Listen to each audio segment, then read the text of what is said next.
नमस्कार मंडळी, आज आपण एक जबरदस्त सरकारी योजनेबद्दल बोलणार आहोत।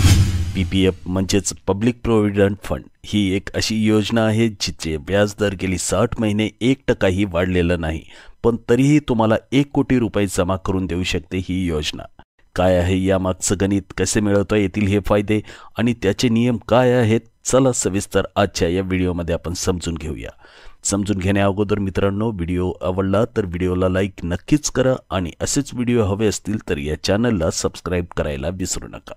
चला तर मग आजचा हा व्हिडिओ आपण सुरू करूया।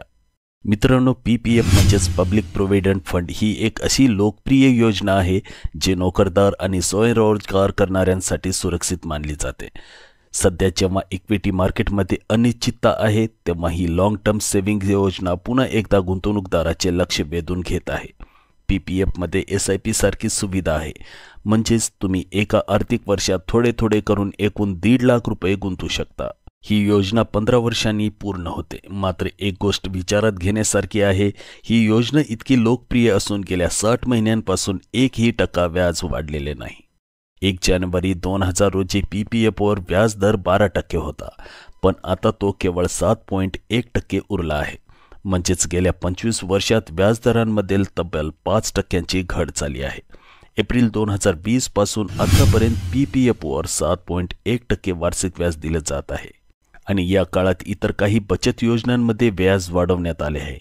तरीही पीपीएफ ही योजना दीर्घकालीन गुंतवणुकीसाठी अतिशय उपयुक्त आहे आणि तिच्या मदतीने नोकरदार व्यक्ती नोकरी करत असतानाच 1 कोटी रुपयांचा फंड तयार करू शकतो। पीपीएफमध्ये दरवर्षी कमाल 1.5 लाख रुपये गुंतवता येतात। सध्या या योजनेचा व्याजदर 7.1% आहे आणि त्याची मूळ मुदत 15 वर्षाची असते। मात्र ही योजना एकदा 5 वर्षासाठी आणि त्यानंतर पुन्हा 5 वर्षासाठी अशा 2 वेळा वाढवता येते। म्हणजेच कोणीतरी 30व्या वर्षी पीपीएफ खाते सुरू करून 2 वेळा 5 वर्षे वाढवले तर तो 25 वर्ष ही योजना चालवू शकतो आणि 55व्या वर्षी 1 कोटी रुपये जमा करू शकतो। उदाहरणार्थ, महत्त्वाच्या आकडेवारीनुसार पीपीएफ योजनेत एका वर्षात कमाल 1.5 लाख रुपयांपर्यंत गुंतवणूक करता येते। सध्या या योजनेवर 7.1% वार्षिक व्याजदर लागू आहे। जर एखादी व्यक्ती 15 वर्षांपर्यंत नियमित गुंतवणूक करत राहिली तर एकूण गुंतवणूक 22,50,000 रुपये होते आणि मॅच्युरिटी वेळी एकूण रक्कम 40,68,209 रुपये मिळते। यानंतर जर ही योजना आणखी 10 वर्षासाठी म्हणजेच 5 वर्षे प्लस 5 वर्षे वाढवली तर 25 वर्षात एकूण गुंतवणूक 37,50,000 रुपये होते आणि या कालावधीत मॅच्युरिटी वेळी मिळणारी अंतिम रक्कम 1.3 कोटी रुपये इतकी होते। यामधून केवळ व्याजाच्या स्वरूपात मिळणारा नफा 65,58,015 रुपये एवढा मोठा असतो। पण पीपीएफचे काही नियम असतात, जसे की एका प्रौढ व्यक्तीच्या नावावर फक्त एकच पीपीएफ खाते उघडता येते। पालक आपल्या अल्पवयीन मुलाच्या नावानेही खाते उघडू शकतो। हे खाते पोस्ट ऑफिस किंवा कोणत्याही बँकेत उघडता येते। या योजनेत एका आर्थिक वर्षात किमान 500 रुपये आणि जास्तीत जास्त 1.5 लाख रुपये गुंतवता येतात।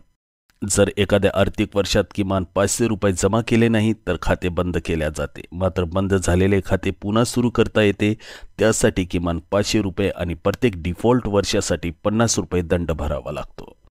पीपीएफ योजना ही EEE श्रेणीत मोडते, म्हणजेच गुंतवणूक, त्यावरील व्याज आणि अंतिम परतावा सगळं काही करमुक्त असते। त्यामुळे ही योजना गुंतवणूकदारांच्या दृष्टीने खूपच फायदेशीर आहे।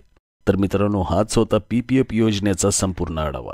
ही होती कमी व्याज असूनही मोठा परतावा देणारी योजना। तसेच मित्रांनो, हा व्हिडिओ किंवा हे चॅनल तुम्हाला कुठल्याही स्कीममध्ये गुंतवणूक करण्याची शिफारस करीत नाही। कुठल्याही योजनेमध्ये गुंतवणूक करण्यापूर्वी तुम्ही तुमच्या वित्तीय सल्लागाराची राय जरूर घ्या। तुम्हाला हा व्हिडिओ उपयोगी वाटला असेल तर लाईक करा, शेअर करा आणि अजून असेच माहितीपूर्ण व्हिडिओसाठी आमच्या चॅनलला सबस्क्राइब करायला विसरू नका। तुमच्या काही शंका असतील तर कमेंटमध्ये जरूर विचारा। पुन्हा भेटूया एका नवीन उपयुक्त व्हिडिओसह। तोपर्यंत गुंतवणूक शहाणपणाने करा।